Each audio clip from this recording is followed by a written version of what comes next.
Hey, what's up, y'all? It's your boy Rifka, aka Justin Rifka Douglas. First off, all glory go to God, none to me. I'm here with another video for you. You know what I'm saying?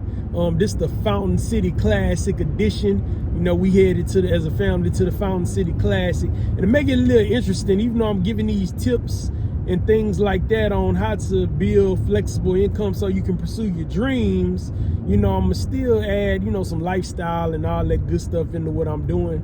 Probably show y'all some clips of what's going on today at the Fountain City Classic. You know, I'm a band head, I'm a Marching Storm alumni, so I want to go check out some bands. Shout out to Prairie View, it's their homecoming week, their homecoming day, set your homecoming night. We didn't go out there this year because we, you know what I'm saying, we in Atlanta.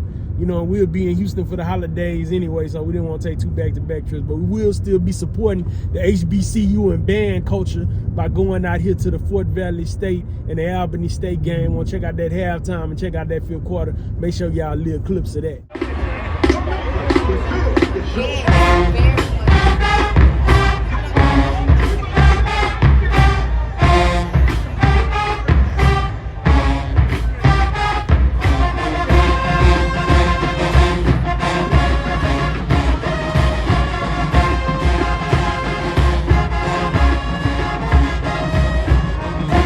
Before we move on, of course, what I want you to do is like, comment, subscribe, hit the notification bell so that you can stay in the loop about what type of videos I'm doing to help you pursue your dreams, get out of that 9 to 5 and produce that flexible income that you need and produce that quilted income. And you know what I'm saying? Since I'm with my family, you might hear my baby in the background, you know, making sounds and stuff. As long as he don't start crying and stuff like that, we're going to keep on rolling with it. You know, I know y'all understand, and showing real life is what people want to see anyway, so we just gonna roll with it. This is gonna start a video series that I'm gonna be doing on flexible income, flexible work, and flexible jobs that you can do.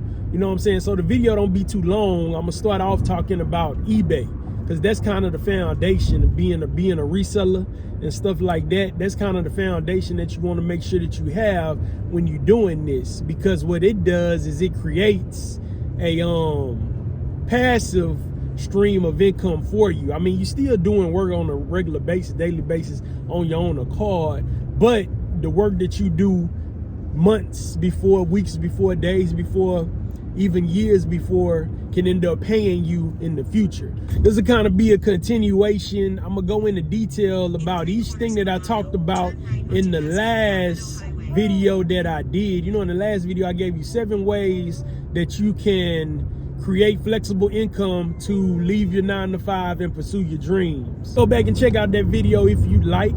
You know, just go back on my channel and check it out. I haven't really figured out or remember how to put the video up there where you can see it in the right hand corner or the left hand corner. But there's a picture of what the thumbnail looks like up there right now, so you can check that out.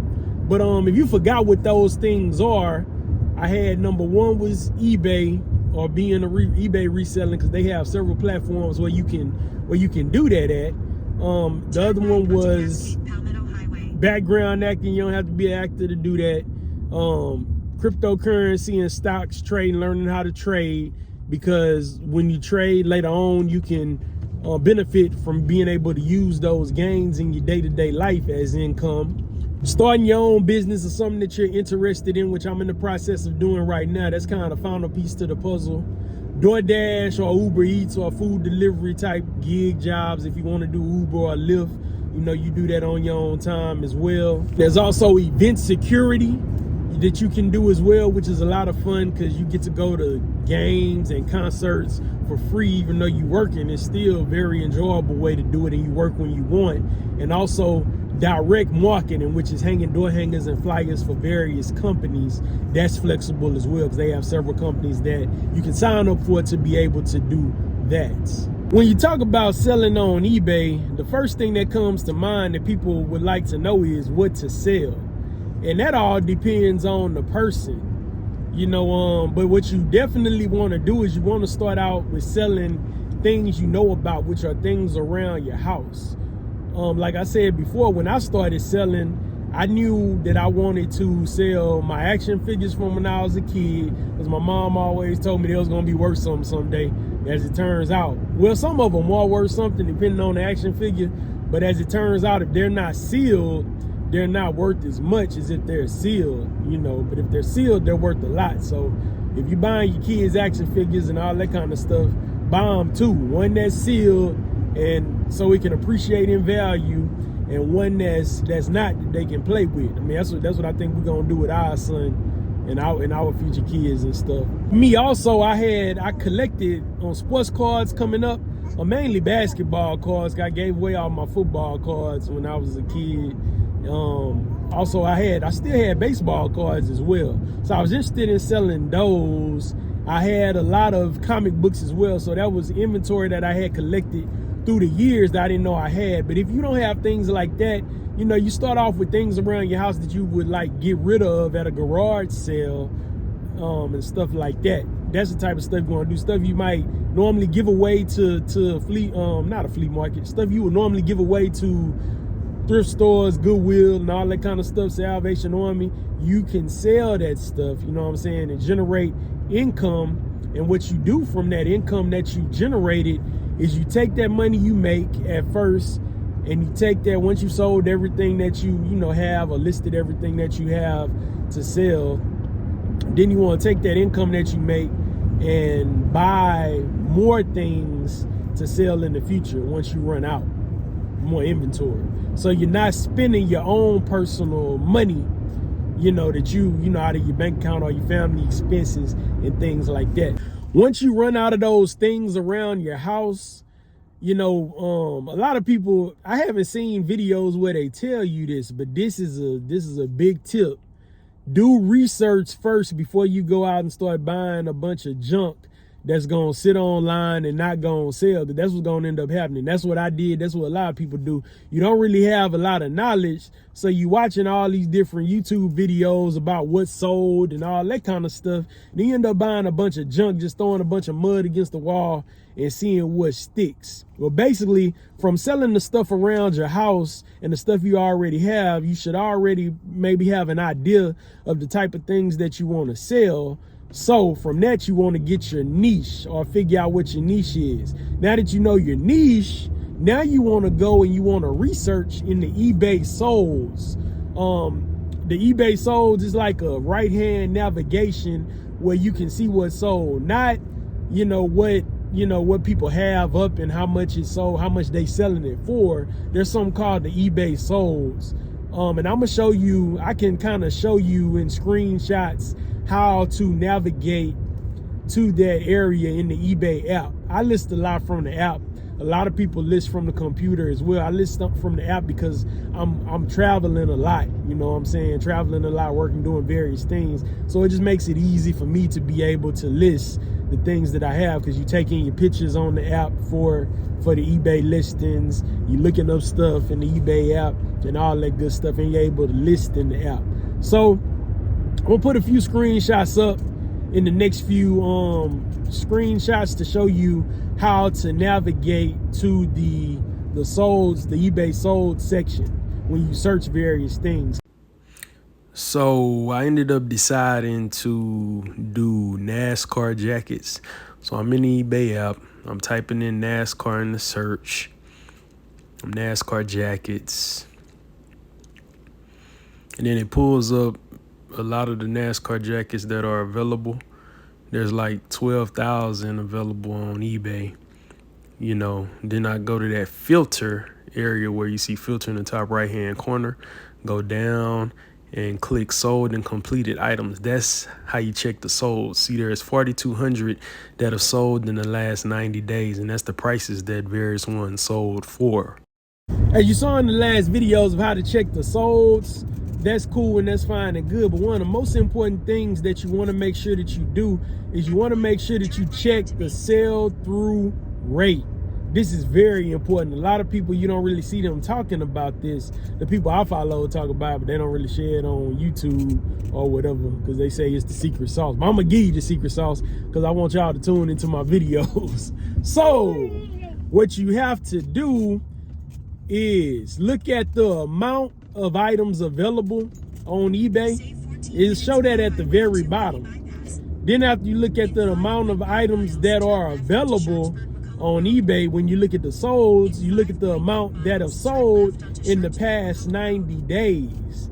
I'm gonna do a separate video in the future over sell-through rate and all that good stuff, because I know I'm just giving like a quick overview and touching stuff, but sell-through rate is something that you really want to pay close attention to, because it is the difference between your items sitting for years or your items selling the same day or the next day or within a week or 2 weeks or quickly. The items that you mainly want to go for are the ones that have sold more in the past 90 days than that's available on eBay, because that means that they're in high demand. So for instance, if you have a cup and there's like 100 available on eBay, but for this particular cup, when you look at the sales, 300 have sold in the past 90 days. That's an item that you want to pick up, because it's going to sell quickly for you. But these type of items are a little bit more challenging to find, so you just want to make sure that you go with items that have a close to 50% sell-through rate, or closest to 100% in the sell-through rate or more as possible. So your 50%, 60%, 70%, anything over that is a good item to buy that's gonna sell quickly and gonna be profitable for you. We don't necessarily know if the item is gonna be profitable per se unless you do this. Now, eBay is gonna have fees, because they have millions of customers all over the world that are available to buy from you. You know what I'm saying? So they gonna charge you for that traffic, but putting stuff up on eBay, because they get so many people on there that's looking for stuff on that marketplace, is a good chance that you're gonna sell your stuff. But because of their fees, you're gonna wanna make sure that you buy items that have a $20 profit margin. That's the type of stuff you're gonna wanna look for. You don't wanna buy little cheap stuff that sell for like, $5, $10, all that kind of stuff, or that's gonna sell when you look it up in the souls for under 20. You want stuff that's gonna sell for over $20, so that your profit, once they take out those fees, can be closer to $20 or above $20. So that makes it a little bit more challenging when you're going out looking for things in different places. I'm gonna talk about the different places where you want to look for your inventory once you run out of stuff to sell that's in your niche. When you're talking about the type of items that you want to buy and what you want to buy and where you want to buy them from, you want to make sure that the items that are in your niche, that you're buying them from places where they can be very profitable. You want to be going to thrift stores mainly to get your items in flea markets, because you want to be buying used goods, because these items are going to give you the ability to make the most money, because you're buying them for fairly cheap and they may sell for, $50, $30. You're buying it for like $2, $5, $6, $10 or whatever. But really, you want to make sure that your cost of goods, the items that you're buying, are not more than $5 a piece for the most part, unless it's an item that's going to sell for more money and give you that $30. Like for instance, I bought a jacket the other day from a thrift store that cost me $10, $9.99 or whatever. I ended up selling that jacket I had it up for $60, because that's how much eBay sold said it sells for. I ended up taking an offer, because people can give you offers and you can offer people a cheaper amount to intrigue them to buy your item. I ended up they sent me an offer for $40. I felt like that was too cheap. I wanted $45. So as you can see, with me selling it for $45, that is a $35 profit on that item. That's why I was okay with paying $10 for that, because I knew I was gonna make, $30 off of it.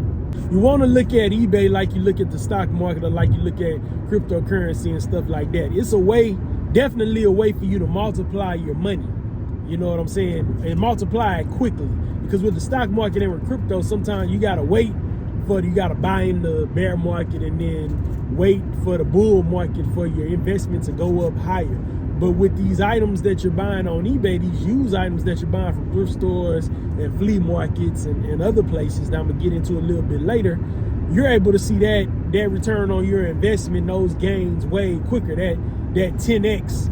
For instance, you buy a hat that costs $1 or $2 and the hat sells for $10 or $20, that's you know what I'm saying, that's 10x, 15x in some cases and things like that. So that's what you want to do. That's the way you want to look at it. Other places where you can buy inventory is your stores, your cheaper bargain stores like your Ross's and your TJ Maxx's and things like that, your Burlington's, Coat Factory. Sometimes you'll find good deals there, but what I find in buying things there, I try to stay away from it because there's a lot of competition with those things. Anybody can get stuff from those stores and there's going to be a lot of the same items. When that happens, that drives the price down. It's just a race to the bottom. Everybody's lowering their price because there's a whole bunch of them. They're lowering their price so that they can sell it before the next man.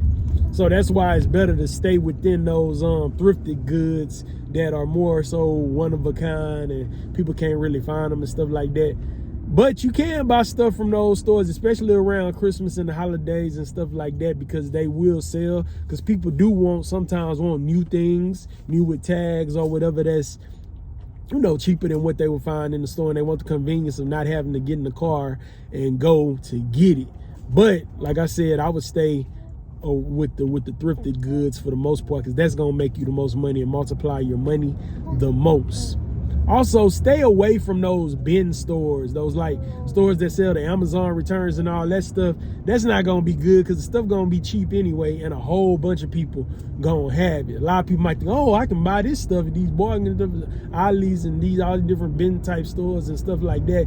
$5 every day it get cheaper, but you're not gonna make a lot of money doing that because there's a lot of cheap trinkets you're gonna see when you look up the souls on those things that they're not selling for a lot. With the eBay fees, you might even lose money on those items. Let me name some thrift stores for you, because everybody always talking about Goodwill, but that is not the only thrift store. The places where you find the best deals is at those thrift stores that are kind of mom and pop, or the ones that's not as known, like Family Thrift Center. You know, that's around places, it might be around, especially in the South. I'm in Texas, and it's not in Atlanta, but I be traveling a lot, so I go and get it there. In Missouri, there's Family Thrift Center. Also, you can go there, Savers in some states. There is Park Avenue. That's a real good one out here where I find good thrifted goods in Atlanta. A lot of times, Salvation Army, you know, that's everywhere too. But anyway, just do a thrift store search. And those thrift stores that's not the name brand thrift stores, that's where you're going to be able to find good stuff and make your most money and your most profit. Because them stores like Goodwill, that's commercialized and everybody talking about them, they be going up on their prices a lot. You know, also, the only good thing about Goodwill is the Goodwill bins or the Goodwill outlets where you can buy a lot of things by the pound. But a lot of people don't want to dig for the good stuff, but you got to dig to find the gold. You know what I'm saying? Now you have your items, and now it's time to list them. Listing is how you make your money on eBay, because if it ain't up, they can't find it to buy it. You know, so when you listing, there's several components that you want to make sure you pay attention to. You want to make sure that you have your photographs. You know, you have to photograph the item in a proper manner that's going to make it presentable where people are going to want to buy it. Make sure you take a picture, a close-up, and point out all the flaws that the item may have, holes, if it has any holes and snags. You want to try not to buy things with holes, but sometimes you get it home and then it has, you notice it has a hole or a stain that you didn't necessarily see in the thrift store. You know, I'm going to talk about the different things that you can do to make sure that you don't come home with those things as well in later videos. But you also want to make sure you pay attention to, once you post the pictures, you want to make sure you pay attention to your title and your title structure. That's a video for another day, because if you're not titling it right, there's no way that they can find it if you're putting a poor title up without keywords.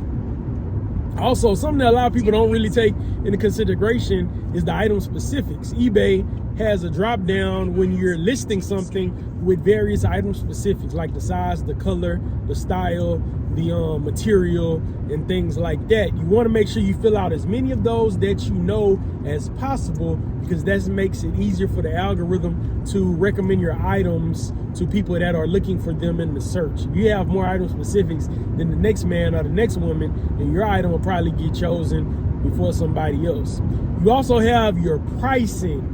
You want to make sure you're pricing your items competitively by looking at the eBay sold, how much it sold for in the last 90 days, and make sure that you're either at that price or below that price that it's sold for, because people are going to look that up a lot of times, and if it's too high, they're not going to buy it. Also, if it's too high compared to what they're normally buying it for, eBay is not going to recommend your items, and people aren't going to buy it, and people aren't going to see it either. One thing also that you're going to learn when you're taking your photos and things like that early on, well, you don't have to learn it, because I'm giving y'all information that I learned along the way and had to learn through the School of Hard Knocks. Measurements. When you first start listening on eBay, you don't know nothing about putting the measurements in the photos of things, but you want to make sure you do that, and that'll cut down on the amount of questions that people are going to ask you about the items that they want to get. So make sure you take you a tape measure or a ruler, and make sure that you show the length, especially on shirts and tops and coats and stuff like that. Make sure you show the length from pit to pit. That's what people want to know. That's the width or whatever. Make sure you go from the top of the shirt or dress or whatever to the bottom of it, and that's the length. You're going to want to make sure that you show the length of it as well. Yeah, so you want to make sure you show that in your picture, so people not asking you a whole bunch of questions about that, because a lot of times they want to know, because even though it's extra large, medium, people have specific sizes that they may not be able to wear it unless it's a certain width or chest size. And the way you find the chest size is you take the width from pit to pit and double it, because that's going to be in the item specifics as well. But you want to take a picture and put it in the pictures, make it easy on you where you don't have to write it, and they can see it when they scroll through the pictures too. The more pictures you use on eBay of your item, the better that is for the algorithm to recommend your items as well. And again, this video is just like a quick overview. I'm trying to see what people are going to want me to talk about. You know, this is just a quick overview, talking about more specifically about eBay. The next one to be more on like the other things that I talk about that you can use for that quotient income. But now you have your item listed, and they have an option for you to decide how many days you want to take to ship your item. And the shipping at the bottom, you want to know about this. You want to stay within 1 to 3 days for shipping, handling time or whatever, because anything over that, people don't want to wait that long for their item. Because think about Amazon, which is a competition, people are getting their stuff the next day.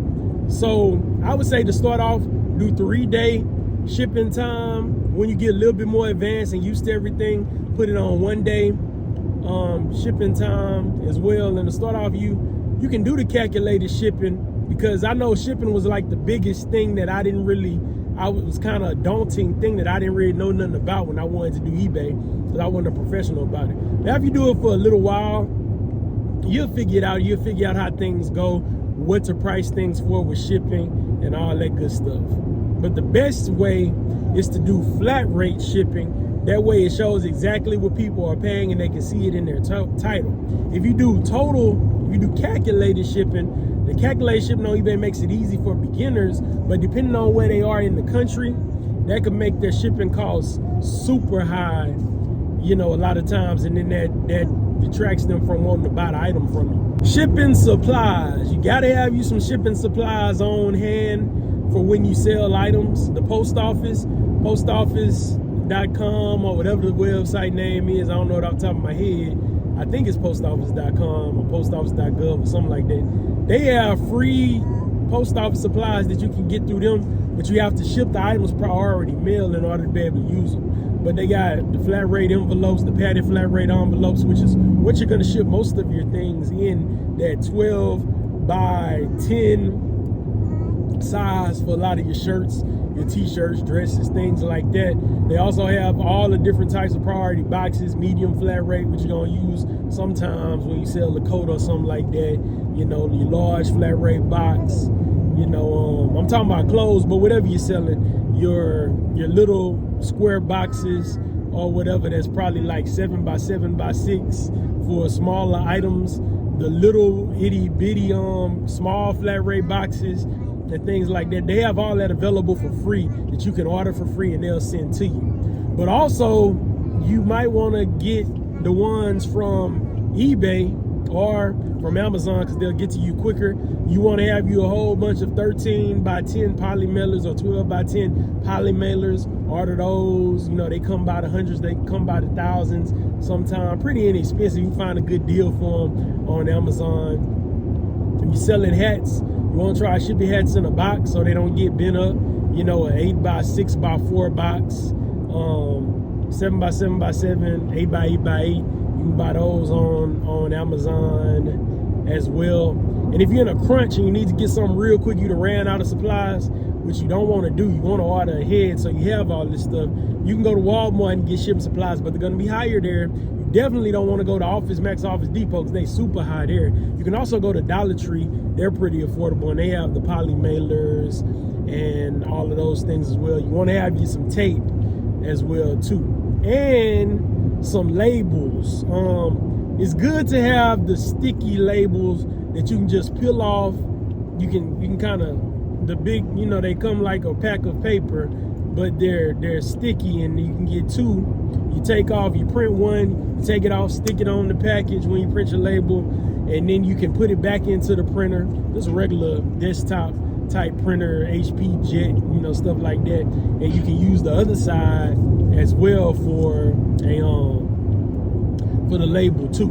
So 2 for the price of 1 per page. You can buy your shipping labels, buy a different label and upload the tracking when it's time to ship. Or what I do is I get it through eBay. They're gonna be the cheapest for you when you buy them through eBay. They're right there.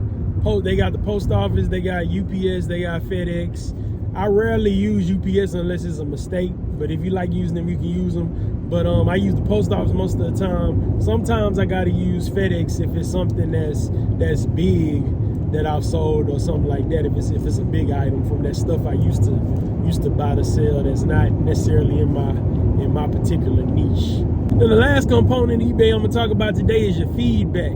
Your feedback score. You want to make sure you do a good job, get the items out quickly to the customers, make sure you package it well and all that good stuff. Make sure that your pictures are accurate so that you get good feedback. Everybody starts out with 0 feedback score. I started out with 0 feedback. Now on my oldest account, I think my feedback is inching towards 2,000 feedback or whatever. You know, it's not there yet, but as with the higher your feedback, the more likely people are gonna want to buy from you. And you want to get positive feedback. They can give you negative feedback too now. So you want to make sure you do a good job so it's positive feedback.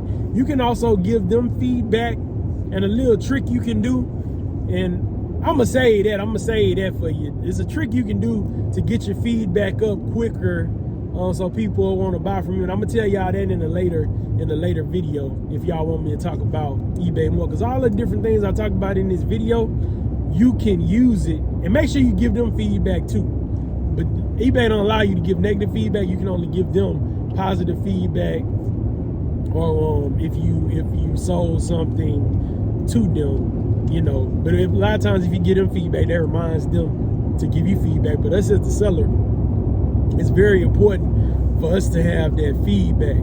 Feedback is like your currency on eBay, and it shows people that you're a trustworthy seller who's done good business throughout the platform on a regular basis. But I just wanted to give y'all a little overview of how you can sell on eBay and the different components of it. It sounds like a lot, but it's worth it once you get it rolling, and it don't take long to get it rolling. You know, depending on if you do all that specific stuff that I said in this video, you'll be way further along than I am, way quicker. It might not even take you that long to get your first sale. I think it took me about a month to get my first sale. But like I said, I was just trying to figure stuff out, watching eBay videos and throwing mud against the wall, seeing what sticks. You'll hopefully get yours quicker. And when you first start with 0 feedback, there's gonna be people that are gonna try to, you know, scam you. So you gotta be careful about that. And I'll talk about that in later videos. Okay, so we have come to the end On the next video, I'm gonna talk about DoorDash tips. I'm gonna talk about background acting. I'm gonna talk about event security. I'm gonna do these in all separate videos because I don't want the videos to get too long, you know, but those are the various ways that you can put together that quilted income and that flexible income, those flexible jobs, those flexible gigs that's gonna allow you to be able to leave your 9 to 5 and continue to pay the bills and take care of yourself. Please like, comment, and subscribe. If you haven't already, comment below what types of videos you'd like to see more of. You know, what interests you, what piques your interest, questions you may have, and things like that. That'll help me make videos geared towards what you want to see. You know, and always remember, only what you do for Christ will last. Y'all be blessed, and I'll see you on the next one.